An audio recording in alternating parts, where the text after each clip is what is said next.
बात है, एक छोटा सा गांव था जिसका नाम था शांतिपुर।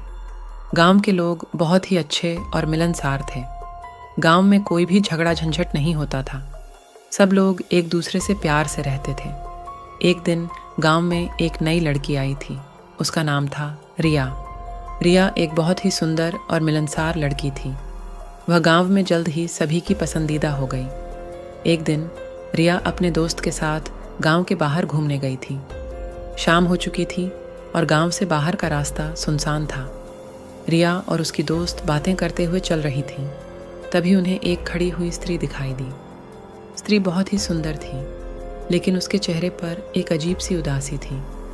रिया और उसकी दोस्त स्त्री को देखकर डर गईं। वे दोनों स्त्री के पास जाने से डर रही थीं। तभी स्त्री ने उन्हें आवाज़ दी और कहा, डर मत, मैं तुम्हें कुछ नहीं करूँगी। रिया और उसकी दोस्त को स्त्री की बातों पर विश्वास नहीं हो रहा था। वे दोनों स्त्री से दूर भागने लगीं। स्त्री ने उन्हें रोकने की कोशिश की, लेकिन वे दोनों बहुत तेज़ी से भाग रही थीं। अंत में रिया और उसकी दोस्त गांव में पहुंच गईं। वे दोनों बहुत थक गई थीं और उन्हें बहुत डर लग रहा था। उन्होंने गांव के लोगों को स्त्री के बारे में बताया, लेकिन किसी ने भी उनकी बातों पर विश्वास नहीं किया। दूसरे दिन रिया और उसकी दोस्त फिर से उसी रास्ते पर घूमने गईं। वे दोनों स्त्री से मिलने के लिए उत्सुक थीं। वे दोनों स्त्री को देखने के लिए रास्ते पर खड़ी हो गईं। कुछ देर बाद स्त्री फिर से दिखाई दी। रिया और उसकी दोस्त स्त्री को देखकर बहुत खुश हुईं। वे दोनों स्त्री के पास गईं और उससे बात करने लगीं।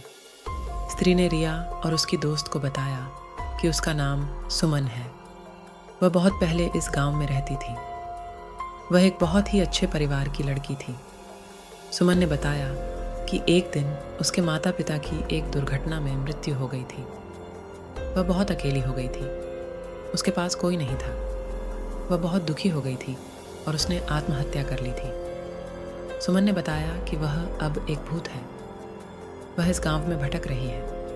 वह किसी से मिलने के लिए तरस रही है। रिया और उसकी दोस्त सुमन की बातें सुनकर बहुत दुखी हो गए। उन्होंने सुमन को आश्वासन दिया कि वे हमेशा उसके साथ रहेंगे। रिया और उसकी दोस्त ने सुमन को गांव में रहने के लिए राज़ी कर लिया। वे दोनों सुमन को हर दिन देखने जाते थे। सुमन भी रिया और उसकी दोस्त की कंपनी में बहुत खुश रहती थी। एक दिन रिया और उसकी दोस्त सुमन को देखने गए, लेकिन सुमन वहाँ नहीं थी। वे दोनों उसे हर जगह ढूंढते रहे, लेकिन वह नहीं मिली। रिया और उसकी दोस्त को बहुत दुख हुआ। उन्होंने सुमन को खो दिया था। वे दोनों सुमन को कभी नहीं भूलेंगे।